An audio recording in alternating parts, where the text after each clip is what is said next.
Terima kasih diucapkan kepada Dr. Sani Al-Arabi, Timbalan Pengurusi untuk pengurusi Microsoft Defenders Supreme Council. Sahabat-sahabat, para wartawan, sahabat-sahabat influencers, sahabat-sahabat dari NGO yang hadir bersama-sama dengan kita pada hari ini. Hari Sabtu yang lepas kita menyaksikan suatu kebangkitan baru di bumi Gaza, dan kebangkitan yang berlaku ini bukanlah kebangkitan yang tidak dijangka, memandangkan begitu banyak usaha telah dilakukan oleh pihak Hamas, pihak Mujahidin dan juga rakyat yang berada di dalam bandar dan kawasan Gaza itu sendiri untuk melakukan perubahan dan menatijahkan sesuatu yang baru untuk bumi Gaza yang telah disekat sejak tahun 2013. Saya berada di bumi Gaza sejak tahun 2000, yang telah disekat sejak tahun 2006. Saya berada di Gaza sejak tahun 2013 dan menyaksikan dengan mata kepala sendiri bagaimana keadaan sosial, keadaan ekonomi dan keadaan kehidupan penduduk yang berada di sana berada di satu tahap yang semakin lama semakin teruk, yang akhirnya menampakkan bahawa rakyat Gaza mungkin akan meletup pada bila-bila masa.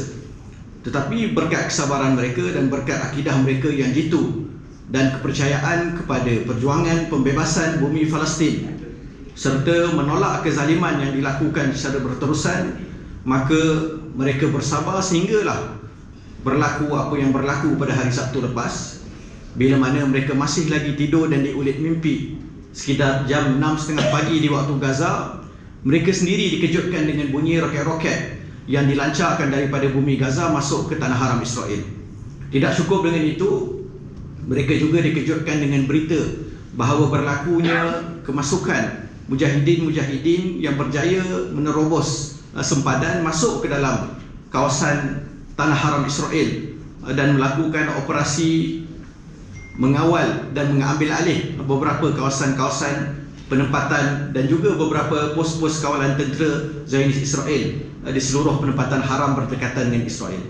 Sahabat-sahabat kita di sana memaklumkan bahawa apa yang berlaku kali ini jauh lebih teruk daripada apa yang berlaku pada tahun 2014 dan 2021 sebagai serangan balas dan tidak balas daripada Zionis Israel yang mengamuk tanpa tentu hala ataupun tanpa sempadan selepas bumi mereka yang dianggap sebagai bumi yang tidak boleh ditembusi berjaya ditembusi dengan keadaan ataupun dengan teknologi minima daripada pihak Mujahidin. Alhamdulillah, para Mujahidin ketika ini semakin lama semakin mendekati tebing barat.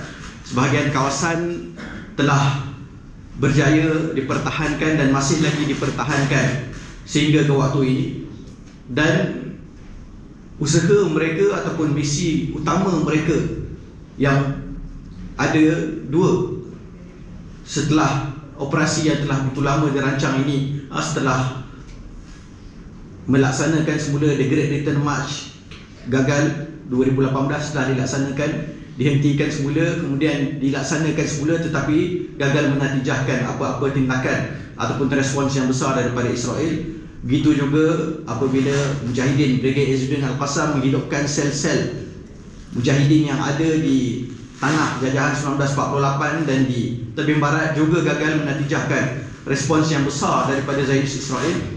Usaha mereka untuk melakukan negotiation dengan sekitar 5 ataupun 6 tahanan Israel yang berada di tangan Mujahidin, sama ada dalam keadaan hidup atau mati, yang telah dicolek pada tahun 2021 dan sebelumnya, juga tidak diberikan apa-apa respons oleh Israel. Akhirnya tindakan inilah yang diambil oleh Mujahidin, dan ketika ini mereka telah berjaya mencapai dua misi utama mereka. Yang pertama sekali ialah untuk mendapatkan tahanan-tahanan perang yang disebutkan oleh pihak Zionis Israel sendiri mungkin mencecah lebih daripada 100 orang ketika ini di tangan Brigade Izzuddin Al-Qassam dan juga brigade-brigade yang lain di dalam bumi Palestin. Dan misi mereka yang kedua ialah untuk menggagalkan usaha normalisasi beberapa negara Arab yang sudah memberikan ura-ura melakukan normalisasi bersama-sama dengan Zionis Israel, dan mudah-mudahan apa yang telah dilakukan oleh para Mujahidin dan Hamas adalah usaha atau langkah pertama untuk pengakhiran penjajahan ke atas bumi Palestin, dan insya-Allah akan menjadi pengakhiran kepada kezaliman dan kekejaman yang berterusan yang telah mereka lalui sejak sekian lama.